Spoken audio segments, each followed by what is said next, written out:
अच्छा जी, चले सर एक एग्जांपल की तरफ और मूव करते हैं। इस सवाल के अंदर मैंने आपके पास आपकी सहूलत के लिए जनाब एक रॉ मटेरियल ऐड कर दिया है, WIP फिनिश गुड, और एक ऐसा फिनिश गुड जो कि हमारे पास डैमेज कंडीशन के अंदर है। जो बच्चे की रिकॉर्डिंग देख रहे हैं, मेरा मशवरा है कि आप यहाँ पे वीडियो पॉज करके सवाल को छाप लीजिएगा। अच्छा सर, सिंपल एज दैट। याद रखिएगा, आपने इन्वेंट्री को जो है वो वैल्यू करना है। प्रिंसिपल आपके दिमाग में होना चाहिए। कॉस्ट NRV दोनों की कैलकुलेशन करने के बाद जो लोअर आइटम होगा उसके ऊपर हम रिकॉर्ड कर देंगे। सर आए जरा बारी बारी बात करें हर आइटम के ऊपर। सबसे पहले जनाब हम इन्वेंट्री की बात करते हैं, जब इन्वेंट्री हमारे पास ना रॉ फॉर्म के अंदर होती है, रॉ मटेरियल फॉर्म के अंदर है। अच्छा सर, ये रॉ मटेरियल जो हमारे पास है, सिर्फ आपको दो चीज़ें जो है वो चेक करनी है।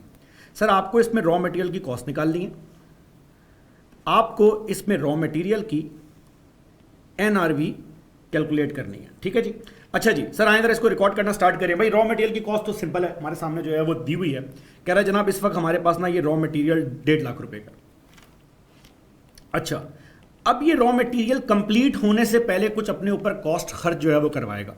सर ये रॉ मटेरियल बेचने के लिए, मुझे इसको पहले कन्वर्ट करना पड़ेगा फिनिश गुड में, जिसमें मेरे 5 लाख रुपए खर्च होंगे। जब ये फिनिश गुड्स में कन्वर्ट हो जाएगा, उसके बाद मजीद मुझे अपने सेल्समैन को जो है 50,000 रुपये पे करने हैं। जब ये 5.5 लाख रुपए खर्च हो जाएंगे तो ये 1.5 लाख का आइटम, जिसकी ओरिजिनल मेरी कॉस्ट 1.5 लाख रुपए की है, ये मैं मार्केट में 8.5 लाख रुपए का बेच सकता हूँ। तो मैं सिंपल सा एक काम करूँगा, मैं ये बोलूँगा यार इसको 8.5 लाख का बेचने के लिए मुझे 50,000 रुपये सेल्समैन को भी देने हैं और मुझे 5 लाख रुपए कन्वर्जन कॉस्ट पे भी जो है वो लगाने हैं। और ये सारे पैसे खर्च करने के बाद, 5.5 लाख रुपए खर्च करने के बाद मेरी जेब में बचेंगे 2 लाख रुपए। इसका मतलब मैं बोल सकता हूँ कि इस वक्त इस आइटम की NRV जो है मेरे पास वो आ रही है तकरीबन 2 लाख रुपए की। तो मैं दोबारा से जाऊँगा, हिसाब लगाऊंगा कि जनाब लोअर ऑफ कॉस्ट और लोअर ऑफ NRV में मेरे पास क्या चीज़ जो है वो कम रेट के ऊपर है। तो सर ये आइटम मैं कॉस्ट के ऊपर रिकॉर्ड कर लूँगा, क्योंकि ये आइटम जो है उसकी कॉस्ट उसकी मार्केट वैल्यू के मुकाबले कम आ रही है। सर दूसरा आइटम मैं चेक करूँगा, work in progress. Work in progress अगर मैं चेक करूं तो जनाब वर्क इन प्रोग्रेस की मेरे भाई मेरे पास कॉस्ट आ रही है 4.5 लाख रुपए। लेकिन जाहिर सी बात है इसको बेचने के लिए मुझे खर्चा करना पड़ेगा। सर इसको मजीद पूरा करने के लिए मुझे 2.5 लाख रुपए खर्च करने पड़ेंगे, और फिर जबकि 2.5 लाख रुपए खर्च होंगे तो ये फिनिश गुड्स बन जाएगा।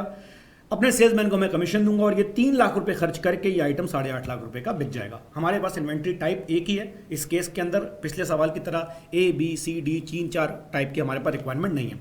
सर ये आइटम जब 8.5 लाख रुपए का बिक जाएगा तो मैं हिसाब लगाऊंगा भैया कि इसको 8.5 लाख रुपए का बेचने के लिए पहले मैं इसको फिनिश गुड्स बनाऊंगा, 2.5 लाख रुपए माइनस करूंगा, फिर सेल्समैन को 50,000 रुपये दूंगा। इसका मतलब ये 3 लाख रुपए खर्च करने के बाद मेरे पास 8.5 लाख का आइटम बेच के इसके ऊपर 5.5 लाख रुपए 5.5 लाख रुपए सेव हो जाएंगे। सर मैं इसको किस पे रिकॉर्ड करूंगा? Sir lower of cost and NRV में लोअर अमाउंट हमारे पास आ रही है कॉस्ट की। सर तीसरा आइटम मेरे पास है फिनिश गुड्स का, जो कि बेसिकली गुड यूनिट्स हैं, रेडी टू सेल है, किसी किस्म का कोई प्रॉब्लम नहीं है।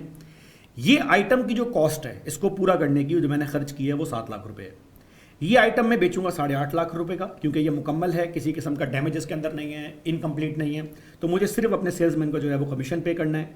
तो ये 50,000 कमीशन पे करके 7.5 लाख रुपए मेरी जेब में आ जाएंगे। तो मैं दोबारा चेक करूंगा, सर लोअर ऑफ कॉस्ट और NRV में लोअर अमाउंट मेरे पास कॉस्ट आ रही है, तो 7 लाख रुपए के ऊपर इसको रिकॉर्ड कर लूंगा। Now the interesting part, sir इसमें ना एक अदद फिनिश गुड ऐसा भी मेरे पास है जो कि डैमेज कंडीशन के अंदर है।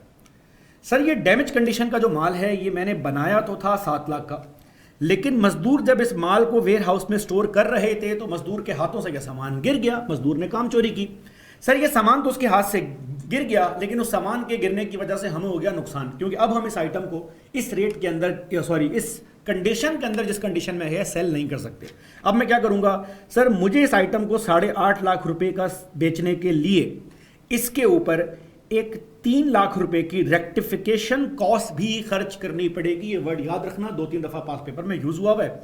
और जब ये खर्च हो जाएगी तो ये फिनिश गुड एक सही कंडीशन का कि उसमें आ जाएगा। अब हम अपने जो है वो क्लाइंट को बेच सकते हैं, सेल्समैन को 50,000 रुपये देंगे, तो ये 3.5 लाख रुपए खर्च करने के बाद 8.5 लाख का बिकेगा, जिसका मतलब है मेरी जेब में आएंगे 5 लाख रुपए। तो वो आइटम जो 7 लाख का बना है 5 लाख का जा रहा है, तो लोअर ऑफ कॉस्ट और NRV का मतलब है कि अब इस आइटम को मैं इस अमाउंट के ऊपर रिकॉर्ड करूंगा, और ये टोटल मेरे पास इन्वेंट्री की वैल्यू आ गई है। इसको आपने इस बेस के ऊपर रिकॉर्ड करना है। सिंपल सवाल था, आए इसके अंदर कुछ कॉम्प्लिकेशन प्रोड्यूस करें।